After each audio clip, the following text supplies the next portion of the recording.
Good morning, YouTube. It's your boy Shade T Mac, and I'm back. I had a subscriber ask me, Shade Tree, what you think would be the best um, basic setup for a mechanic that's just getting into the industry, I wouldn't say the industry, just for a DIY, put it like that. I think that's what he or she was talking about.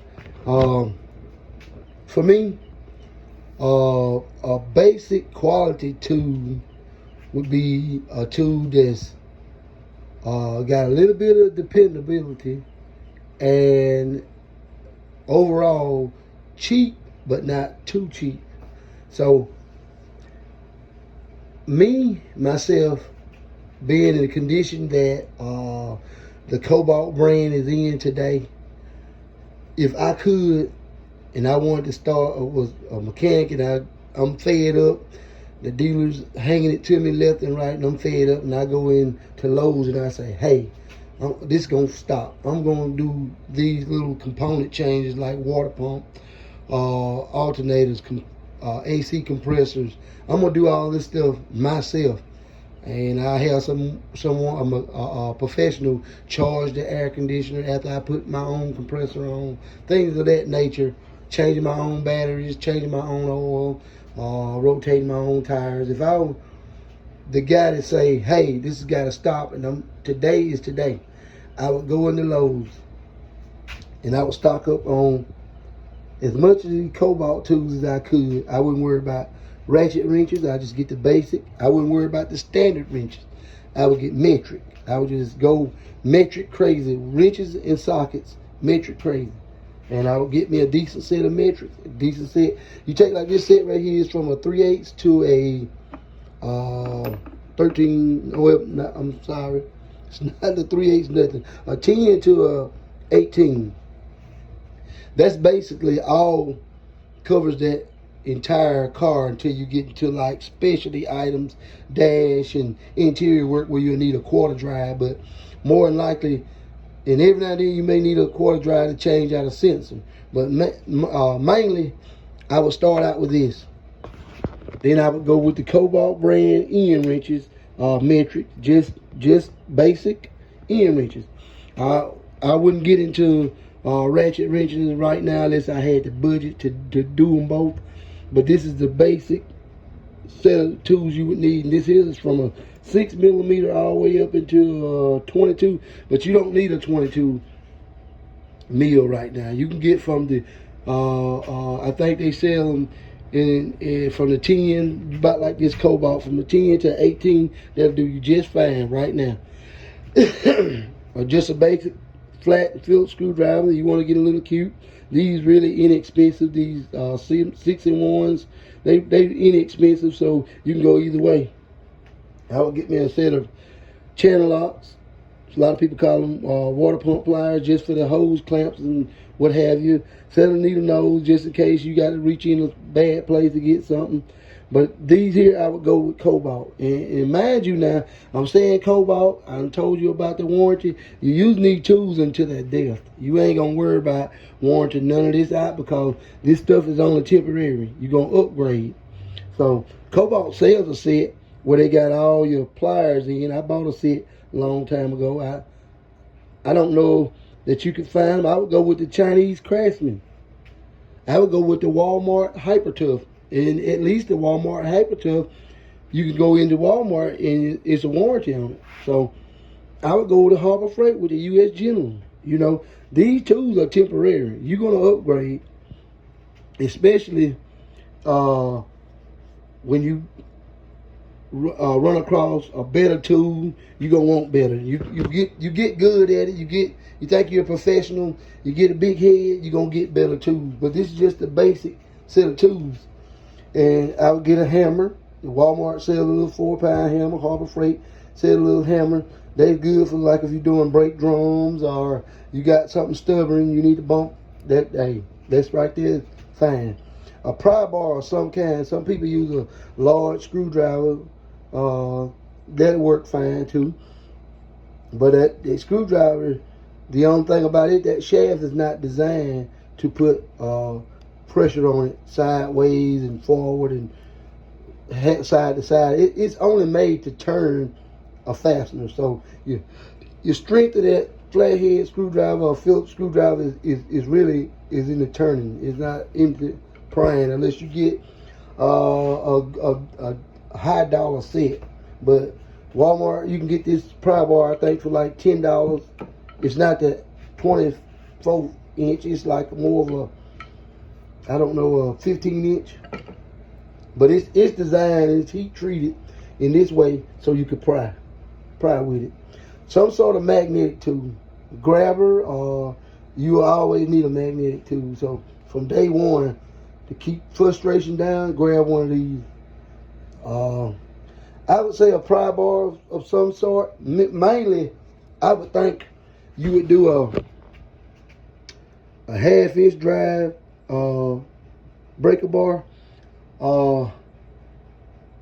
I would say for lugs, I would go with this here just because of the serpentine belt. But they sell a serpentine belt too.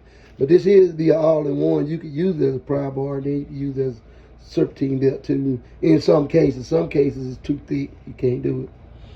And I would go with, you got a ratchet here, got an extension here. I would get a ratchet of some other kind, a little longer, just for disassembling. It'll make that job a lot easier disassembling with that longer ratchet, because you won't get wore out on the torque of the bolts. You really be overdoing it, loosen them up. And then when I go back, I would go with that. That being said, moving on to the next one.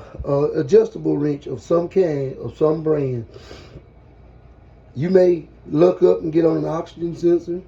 You may look up and take radiator hoses. So I wouldn't recommend just settling with a size maybe this big, maybe a little smaller.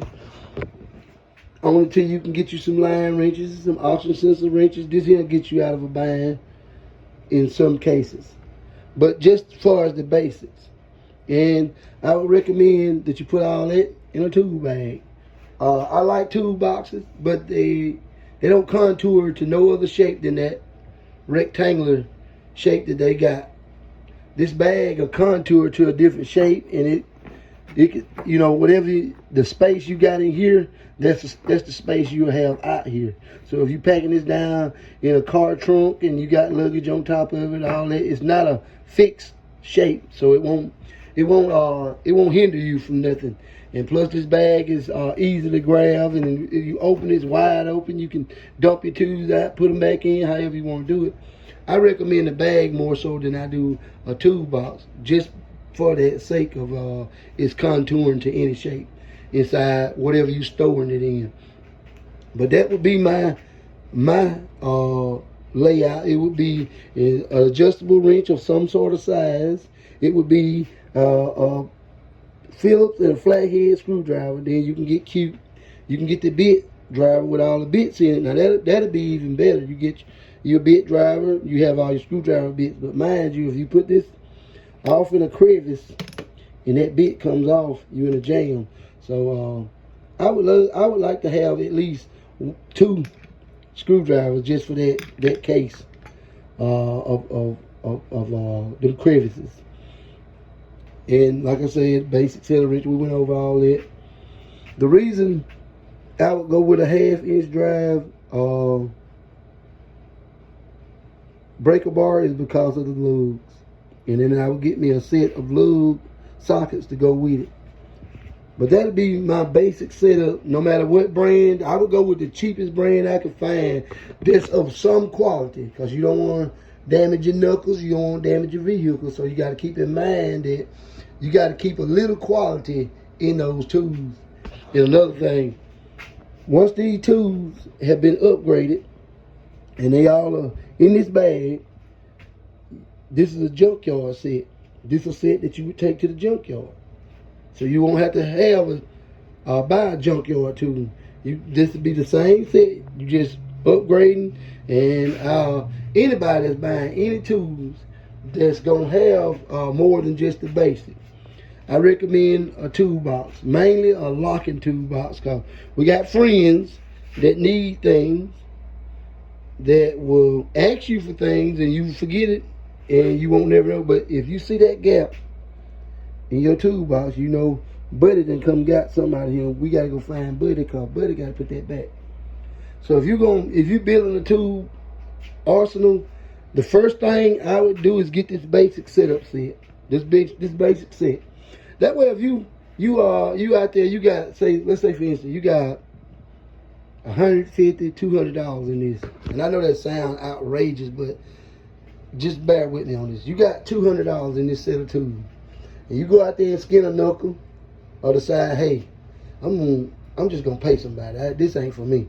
Well, you ain't got a whole lot in them tools, and them tools right there, you can keep around the house, toilet seats, work underneath the sink. You can add them to your carpenter tools that you do your DIY around the house. You can add it to that. You can change lawnmower blades, all that. You ain't gonna spend a whole lot of money on something that you done gave up on. So you wouldn't feel bad after a day out there tinkering with the car and nothing didn't go right, and you decide you're gonna take it to a mechanic shop.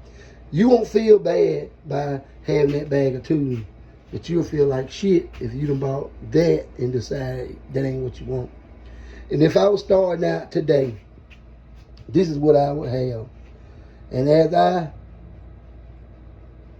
accumulate tools, I would go to either the 4 or the 5 drawer toolbox. I recommend these toolboxes from Harbor Freight because it's a damn good box. In the U.S. Generals, now the Yukons is a different story.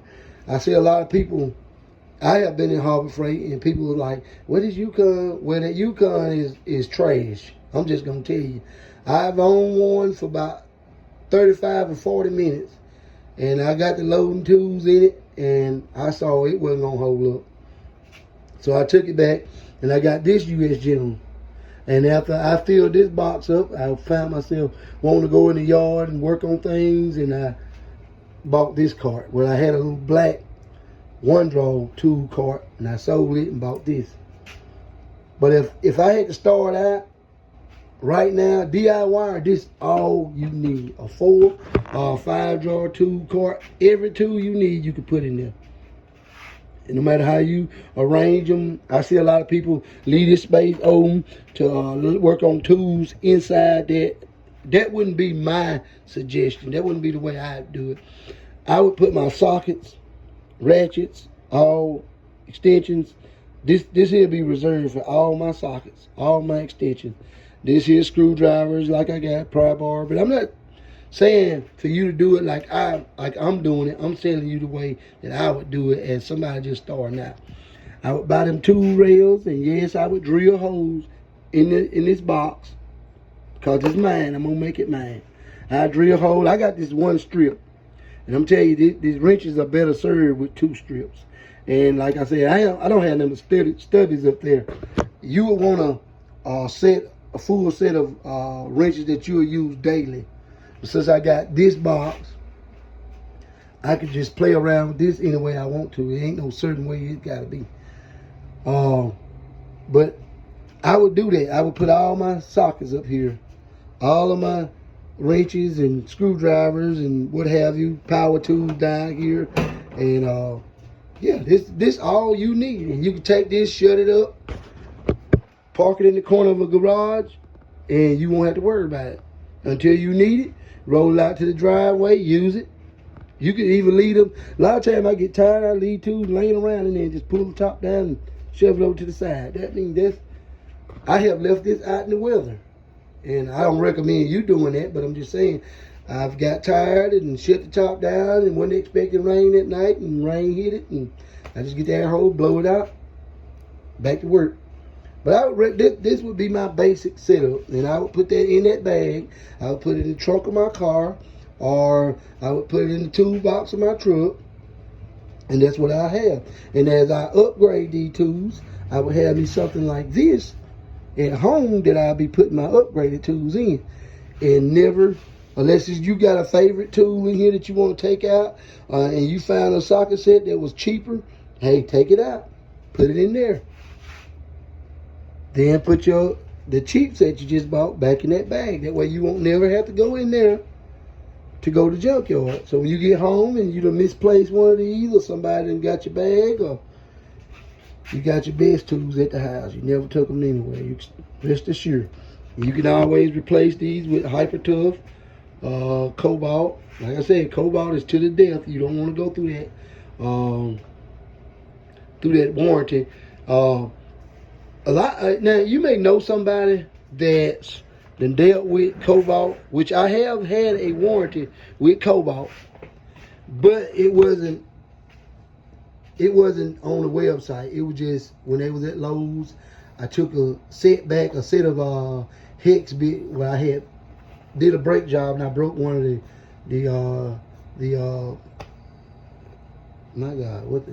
Torx bit. I broke one of the Torx bit. Like I said, it was one bit broke. I think it was like a 20-piece set, the one that I got in this drawer. And I had one Torx bit, and it took me 2 trips to take it back. Because one, I brought just only that one socket back, hoping they'll just change that socket out. And the lady was like, no, sir, you got to have that whole set. And I had to go back home, grab that entire set, take it back, and they took it back and swapped it out for one measly little Torx bit. And the reason I wanted to keep my set is because I had this old style box that had this plastic handle on it. Just by looking in the store and playing with that latch on there, I knew that latch was cheap. It was a tin type metal, and it was cheap. It cut you. It wasn't thought out. It was just somebody just went out and said, "Hey, I'm upgraded," bloop, and throwed it on there, and it wasn't worth it. So I wanted to keep my old box. I even asked the girl, could I take the tools out and put them back in that old box? She was like, I don't know, gotta go find a manager. Just forget it. I just put them on a tool rail. I hated that latch. Yeah, but that's my basic setup. I'm Shade T Mac, y'all. I'm out.